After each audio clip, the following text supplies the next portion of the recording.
You're not gonna wanna miss this. You see that back there? Fire.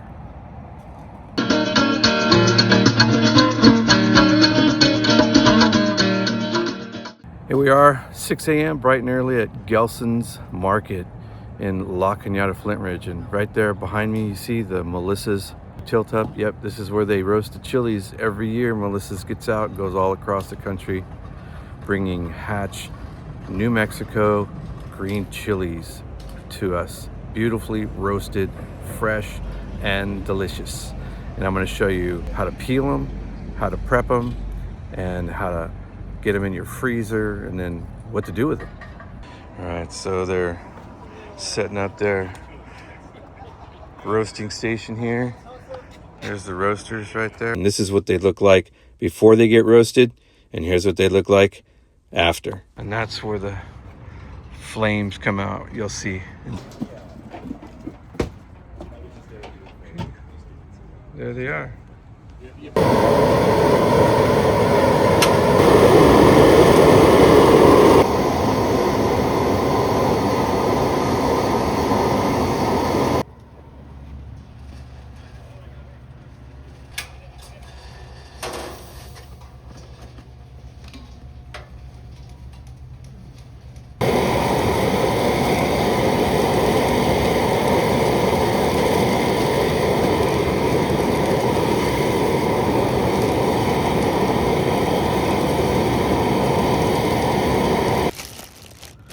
My beautiful Hatch Green Chilies. You can still see the steam coming off of those things. Oh yeah. So this is what 25 pounds of roasted Hatch Green Chili looks like. That's the cellophane bag that comes in that box that you saw them put them back into. And I just take this big cellophane bag out of the box and drop it in my sink.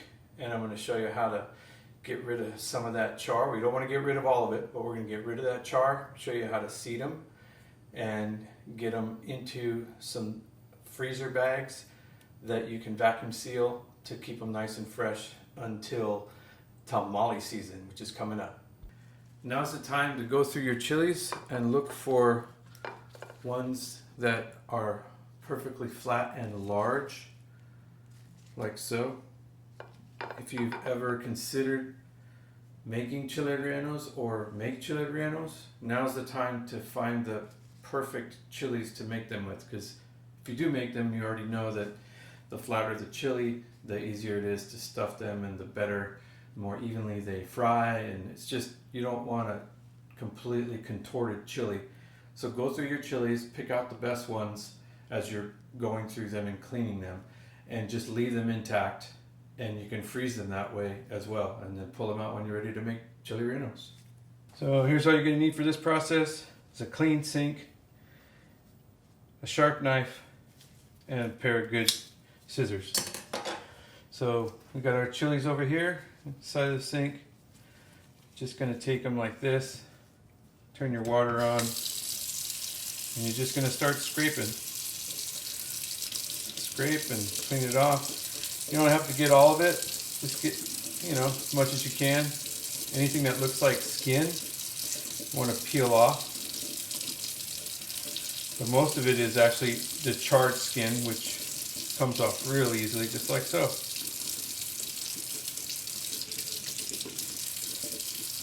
And I'm wearing gloves because these are the hot.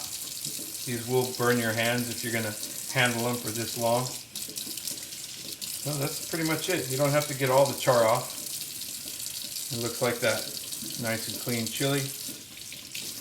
And then you're going to take your sharp kitchen shears and just cut off close to the stem as you can, like so.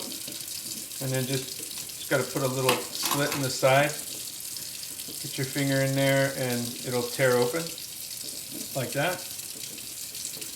And then just take the seeds out, throw them in the sink. That's pretty much it. That's all you got to do. I don't recommend running the chilies under the water at all. First of all, then they're going to be all wet and be more difficult to vacuum seal. But once you get all these seeds out of here, I'll show you what to do with them next. So here's a batch that I'm going to get ready to vacuum seal. You can see that they're nice peeled, seeded. Some of the char still left on there, but that's okay. That's flavor. But they are a little moist to go into the vacuum sealer bag. So what I like to do is take them out and kind of pat them dry a little bit. Just the towel, just get some of that moisture off of them. Throw them over here on the plate. And once I complete that task with all these chilies and get them just a little bit more dry so that the moisture doesn't suck through the vacuum sealer and then prevent it from sealing. See, now they're just a little bit, they're still moist. There's just not any liquid on there that's going to interfere with the sealing process. Okay, so I got out my Nesco vacuum sealer and I got out my 11 by 15 3/4 inch bags right here.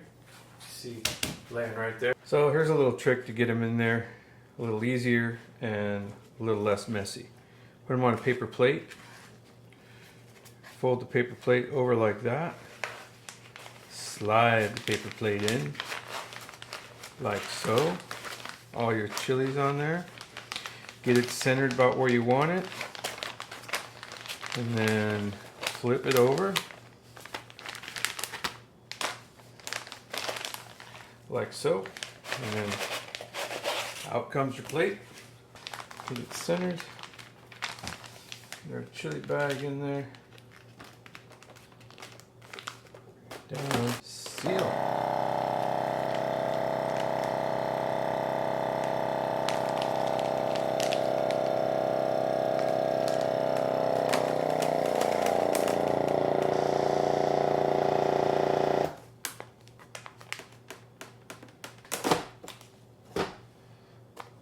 There you go.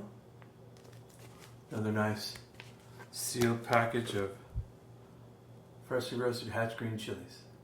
One last thing you want to do before you freeze these chilies, and that's you always want to write the date and what they are. So I'll just put Hatch, because I know these are green chilies, and then I will just put the date. We are in August of 2026. Now, it won't get lost in your freezer. You'll know how fresh they are, and you can keep these for up to a year when you vacuum seal them like this. They won't get freezer burned, or they'll last a lot better than if you just put them in a regular Ziploc baggie. Hope you enjoyed watching how to process these amazing Hatch Green Chilies.